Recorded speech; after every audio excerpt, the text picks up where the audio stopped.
Tu sais, c'est Yeah. comme je me lève, je deviens entrepreneur, je marche et je deviens millionnaire. Ouh! Ça, c'est le plus gros mythe que je pense en 2021, je vais essayer de briser, mais c'est le plus gros Hmm. mythe.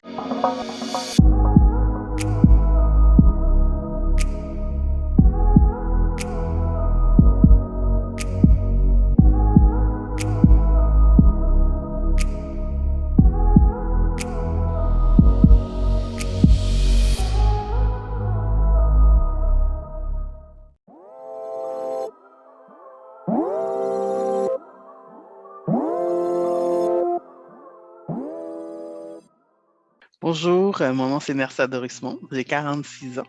Ça fait 20 ans que je suis dans le domaine de l'informatique, je suis spécialisé en informatique de gestion. Aujourd'hui, je suis ce qu'on appelle une multi-entrepreneur, une touche à tout. C'est sûr que j'ai commencé mon touche à tout en étant consultante en informatique et j'ai commencé ça en 2008. Quand même, j'ai commencé assez tôt dans ma carrière. Et ça m'a amené aujourd'hui à créer une multitude d'entreprises, car ma spécialisation, dans le fond, comme consultante, c'est en contrôle de projet. Donc, c'est sûr que ça aide quand tu gères tu contrôles une multitude de projets. Ça te permet toi-même dans ta vie de pouvoir balancer une multitude de projets. Aujourd'hui, j'ai une petite entreprise, j'ai un restaurant, j'ai une firme de recrutement, j'ai une firme en formation, je suis fondatrice d'un OBNL, je suis partenaire dans des entreprises de développement en informatique. Donc, j'ai une petite entreprise qui vient de ma passion de jongler avec plusieurs choses en même temps. Donc, c'est ce que je suis aujourd'hui. Et c'est sûr, maman, c'est sûr, en deuxième ou en premier lieu. Donc, ça me fait plaisir d'être avec vous aujourd'hui. Donc, bonjour. Bonjour, Nersa. Merci de t'être rejoint à moi ce matin pour présenter tes divers métiers, tout ce que tu fais. Pour commencer l'entrevue, un de nos abonnés, justement, sur Instagram, en annonçant ton entrevue, te demande dans quelle carrière tu te serais lancé si ce n'était pas de l'entrepreneuriat ou un des fils que tu suis déjà. Qu'est-ce que tu aurais fait d'autre? Bon, si j'ai pas de limite complète, j'aurais été médecin. J'aurais été médecin, probablement Médecins sans frontières. J'aurais parcouru le monde pour aider réellement les gens. Bon, on peut commencer à en apprendre un peu plus sur toi. Donc, où as-tu grandi? Puis, parle-nous de tes origines. Moi, je suis d'origine haïtienne, mais je suis né au Québec. Donc, souvent, je dis on est au Québec, on est des enfants hybrides parce qu'on a nos deux cultures qui font partie de nous. Donc, une bonne partie de mon enfance, ça a été de déménager de maison à maison. Mais ma mère est entrepreneur. Ma mère est née entrepreneur, puis elle était dans l'immobilier avant même que les gens sont là où ils sont. Donc, ma mère, elle achetait, elle rénovait, elle vendait. Ouais. Donc, quand elle vendait, elle changeait de maison.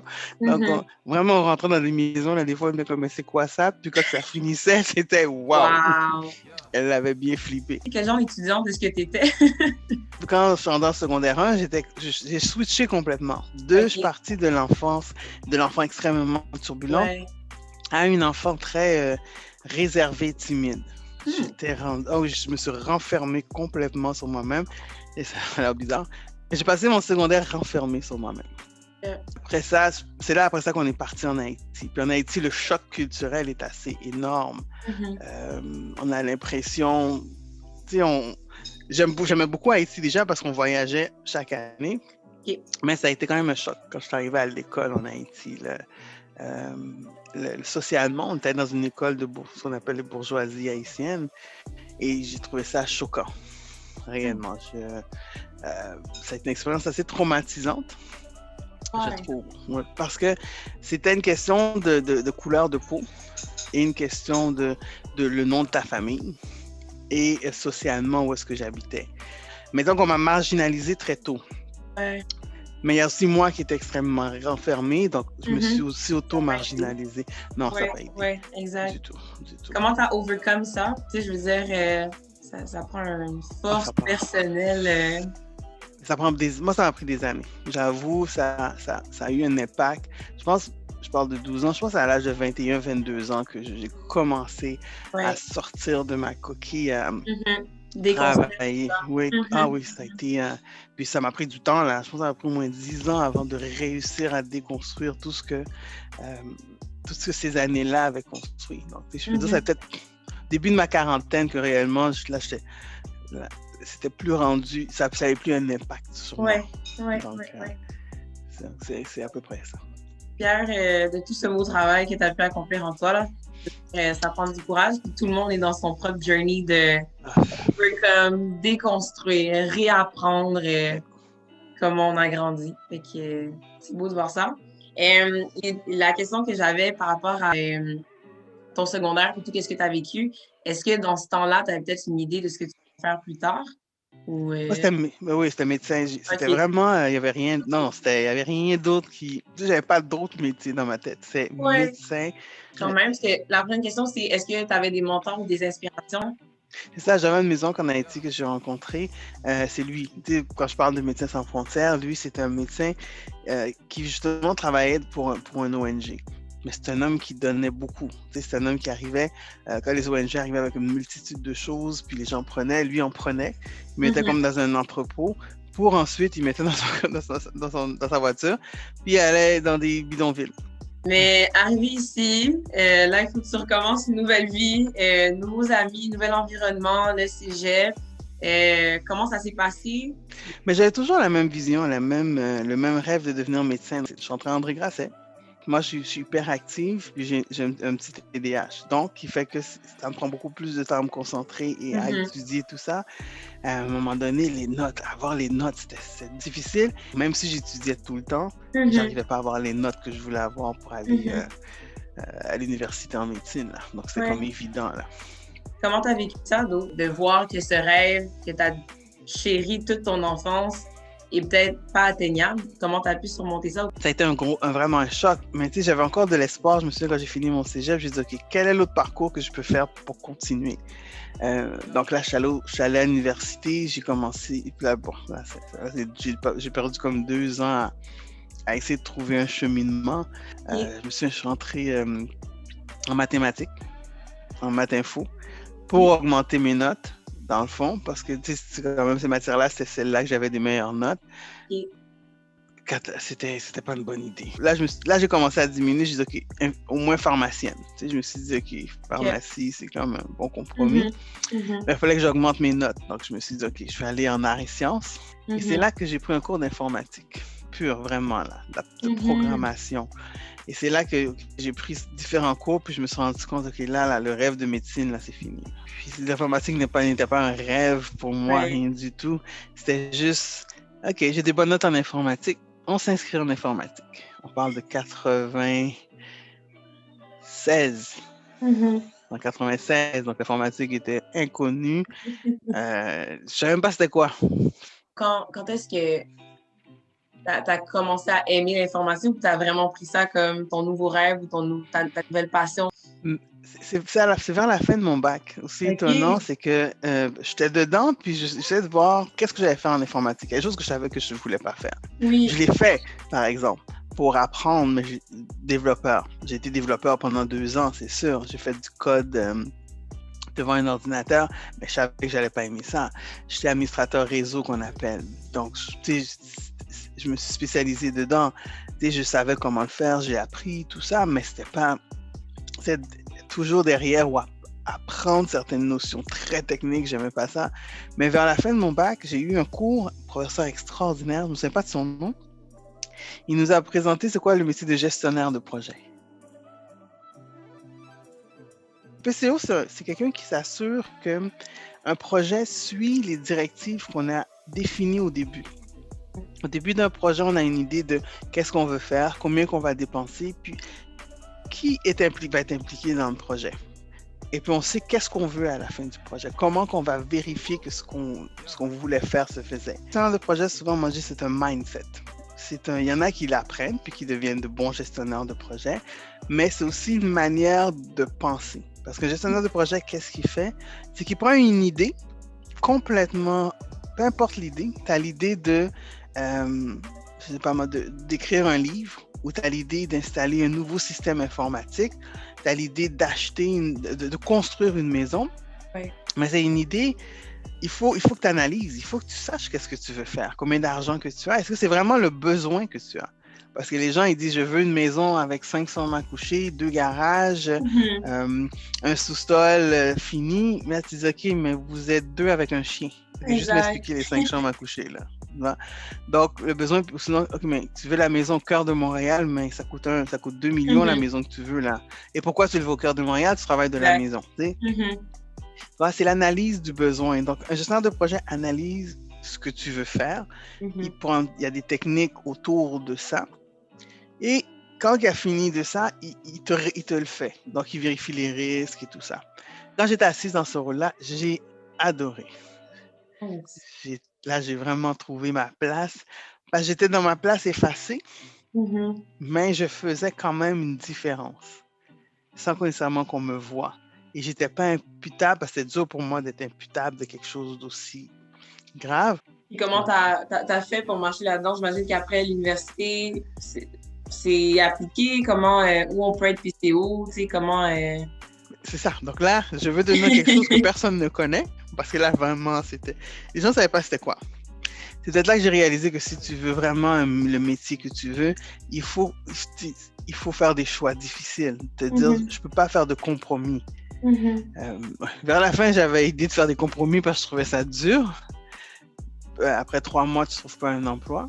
Ouais. Mais j'ai effectivement trouvé mon poste de PCO. Tu as glissé un mot sur le fait que PCO, gestion de projet, tous les chemins mènent à Rome, dans le sens que c'est le genre de métier qu'il ne faut pas juste avoir un background en TI pour se rendre. Est-ce que tu peux nous expliquer le pourquoi? Il n'y a pas de parcours pour être PCO. Il faut que tu sois capable de penser vraiment, faire attention à ne pas te laisser influencer par l'autre personne. Qui est, dans le fond, en plus, c'est le commanditaire, c'est lui qui a l'argent, c'est lui qui a le rêve, mais tu es capable de lui dire non, ce ne sera pas possible, comment qu'on va le faire. Donc, si tu es quelqu'un de très structuré naturellement, qui planifie tes choses, ça va être plus facile pour toi de devenir gestionnaire de projet. Et tu n'es pas obligé, effectivement, d'être en informatique pour être ça. Moi, j'avais des PCO qui étaient des anciens géologues. Il y en a une qui était en ressources humaines, tu sais, qui avait comme... Tu sais, le cheminement était comme bizarre, mais c'est qu'ils avaient le mindset aussi. Il y a des certifications qu'on va chercher. Yeah. Moi, j'ai toujours il faut prendre le cours de gestion de projet. Il faut que tu ailles chercher soit tu prends l'ASP en gestion de projet ou tu prends un certificat. Il n'y a pas de bac en gestion de projet. Mais il faut que tu ailles chercher les notions de base de gestion de projet. C'est quoi un projet? C'est quoi un risque? C'est quoi les indicateurs de performance, les métriques, tout ça? Il faut que tu les connaisses. Et un livre, oui, tu peux lire pour apprendre, mais une formation va beaucoup plus t'aider. Quand tu as ces choses-là, après ça, il faut qu'on te donne ta chance. C'est là que le bas blesse beaucoup. Donc, il y a cette certification-là. On peut aller aussi chercher, par exemple, il y a Prince 2, qui est une certification qu'on peut aller chercher. Au niveau du PMP, il y a des certifications qu'on peut aller chercher. Il y en a d'autres, mais c'est les 2 plus gros, les 2 plus populaires. C'est les mêmes j'aurais dit aux gens de faire les mêmes cheminements.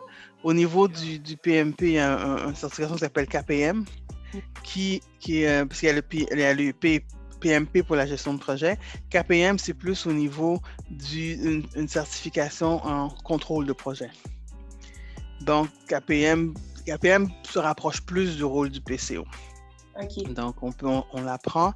Est-ce que tu dirais que c'est si difficile qu'on pense trouver soit de l'emploi ou avoir un emploi continu? Parce que quand on pense à un projet, il y a un début, il y a une fin. Mais moi, mon emploi, j'aimerais qu'il y ait une plus longue pérennité que 2 mois ou 1 an, dépendamment de la longueur du projet. C'est sûr que si on veut une stabilité, puis on travaille en gestion de projet, il faut entrer dans un bureau de projet. Okay. Parce que dans les bureaux de projet, ils ont une équipe de gestionnaires de projet et de PCO et ils les placent dans les différents projets de l'entreprise. Okay. Donc, c'est des emplois permanents. Moi, j'ai eu 2-3 fois des emplois permanents comme PCO dans des entreprises parce que c'est dans des bureaux de projet ou c'est dans un département, par exemple, un département d'informatique. Il y a toujours des projets. Pourquoi qu'il y a un département d'informatique? C'est qu'il y a une multitude de projets qui doivent avoir lieu. Donc, il y a des emplois permanents comme gestionnaire de projet. Donc, c'est correct. Mais c'est sûr que moi, je suis consultante. Donc, moi, mon objectif, c'est d'être dans des projets qui ont une fin. Et il faut qu'il y ait une fin. Parce qu'à un moment donné, j'ai dit, OK, je sais que ça fait 1 an et demi, 2 ans, mais là, je pars. Oui. Comme je suis consultante, je pars parce que là, je commence à m'ennuyer parce que je tourne en rond. Je trouve que je fais la même chose. Mais ça, c'est ma personnalité. Donc, en tant que consultante, moi, un projet, quand on m'embauche, c'est parce qu'il y a un début puis il y a une fin. Oui. Puis je sais que mon contrat va se terminer. Mais c'est correct. Je charge le taux qu'il faut. Je vis avec l'incertitude. Je m'arrange d'une certaine manière. C'est ça qui est important. Vivre avec l'incertitude. Il y a 2 types de consultants. Puis ça, le deuxième qu'on parle, c'est plus des conseillers. C'est des gens, ça fait 20 ans, 30 ans qui sont dans un domaine. Et là, on les appelle et puis on leur dit, OK, on a besoin que tu fasses quelque chose.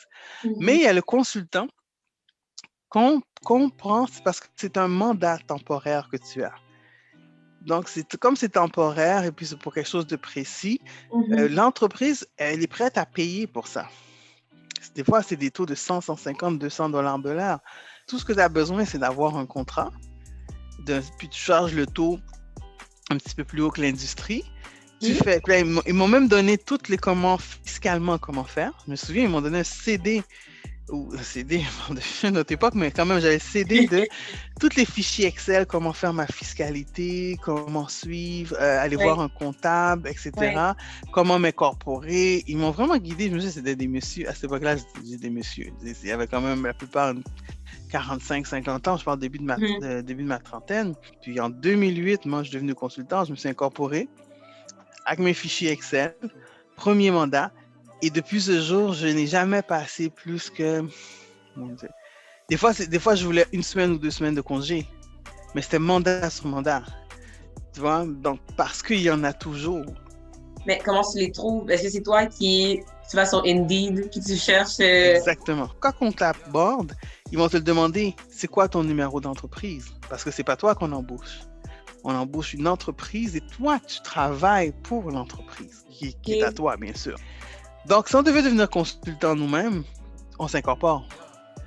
Je conseille ça coûte de l'argent? Oui, l'incorporation coûte à peu près... Moi, je conseille de prendre quelqu'un qui va le faire pour nous, surtout pour notre constitution, etc. Tu sais, ça revient peut-être à 1000, 1200, 1500 $ ou 2000 maximum. Mais tu sais, ça vaut la peine de prendre un spécialiste pour bien mettre notre base. Un comptable qui fait tes papiers quand tu en as besoin. Et après ça, c'est toi qui vas chercher des mandats. Donc, tu peux aller vers un site web si tu veux, mais c'est pas obligatoire. Donc là, c'est les étapes normales du lancement d'une entreprise. Et tu as l'autre côté qui est beaucoup plus l'aspect où est-ce que tu peux le faire. Donc là, c'est humainement, tu dois aller voir, toi, quelles sont tes proportions au risque. Combien d'argent tu as de côté, combien de temps ça peut te prendre pour avoir un contrat, est-ce que tu es capable de supporter le risque. Il y a toute une portion plus, je dirais, toi-même humain que tu dois faire répondre à un certain nombre de questions. Donc, je dirais c'est les 2 aspects qu'il faut, c'est les 2 aspects. Et je commencerai par la première étape, c'est humainement. Est-ce que je suis prête aujourd'hui à le faire? Est-ce que j'ai tous les aspects? Est-ce que j'ai le budget? Est-ce que j'ai les capacités au risque? Combien de temps je peux rester sans revenu? Etc. Quand tu as fini de structurer ça, les questions, ils arrivent à un oui. Là, tu pars dans le technique où c'est quoi mon entreprise, mission, vision, valeur. On peut créer un petit plan d'affaires. Après ça, tu rentres dans le technique. C'est les 2 grandes étapes. Merci. Je pense que ça aussi, ça peut encourager justement certains à comprendre ce qu'il faut pour penser.